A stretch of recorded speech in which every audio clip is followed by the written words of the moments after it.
নমস্কার বন্ধুরা, আমার চ্যানেলে আপনাদেরকে সকলকে স্বাগত জানাই। আমি আজকে বাসন্তী পোলাও একটা রেসিপি নিয়ে এসেছি। ভালো লাগলে পরে লাইক, কমেন্ট, শেয়ার করে দেবেন। আমি দেখুন গোবিন্দভোগ চাল নিয়ে নিয়েছি, সেটাকে ভালো করে জল দিয়ে পরিষ্কার করে ধুয়ে নিচ্ছি। 400 গ্রাম মতো গোবিন্দভোগ চাল আছে।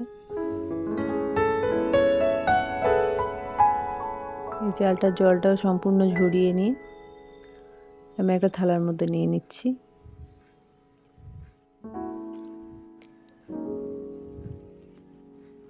এবারে আমি দিয়ে দিচ্ছি ওই চালের মধ্যে হলুদ,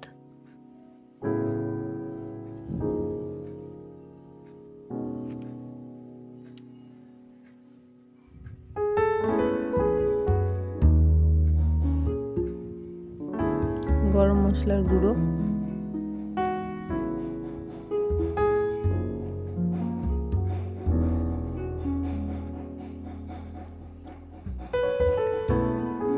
আদা লঙ্কার পেস্ট,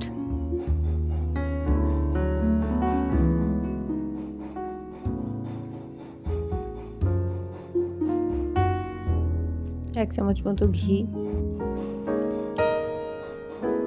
এক চামচ মতো ঘি দিয়ে আমি এই চালটাকে ভালো করে মেখে নেব।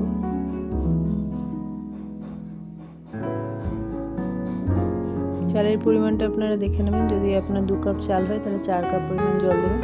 চালটা যদি আপনার একটু পুরনো থাকে তাহলে জলের পরিমাণটা একটু বেশি দেবেন।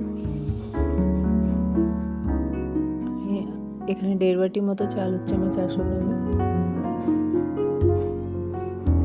একটা হাঁড়ির মধ্যে করব, তাই জন্য হাঁড়ির মধ্যে একটু ঘি নিয়ে নিলাম প্রথমে। ঘিটার মধ্যে আমি কাজু কিশমিশটা একটু নেড়ে নিচ্ছি।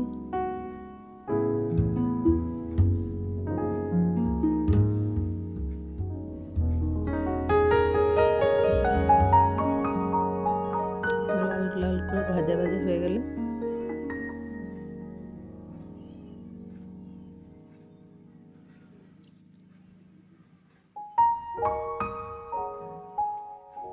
এবার আমি তুলে নিলাম। তুলে ওর মধ্যে আবার ঘি দিয়ে গোটা গরম মশলা ফোড়ন দিয়ে দিচ্ছি।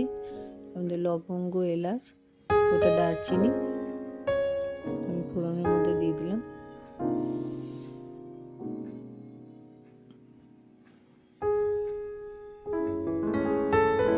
একটা তেজপাতা দিয়ে দিতে পারেন। তারপরে চালগুলো দিয়ে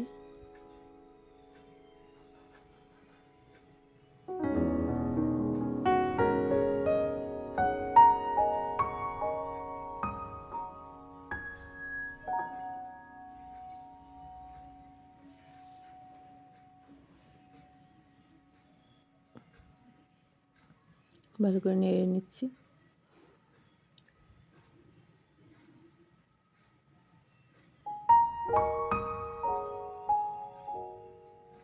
নাড়ার পরে আমি এর মধ্যে জল অ্যাড করে দেবো। আমার চালটা একটু পুরনো, সেজন্য আমি 3 বাটির থেকে আর একটু সামান্য জল বেশি দিচ্ছি। জলের পরিমাণটা আপনারা একটু বুঝে তারপর দেবেন। জলটা দেওয়া হয়ে গেলে এটাকে নেড়ে এর মধ্যে নুন দিয়ে দেবেন।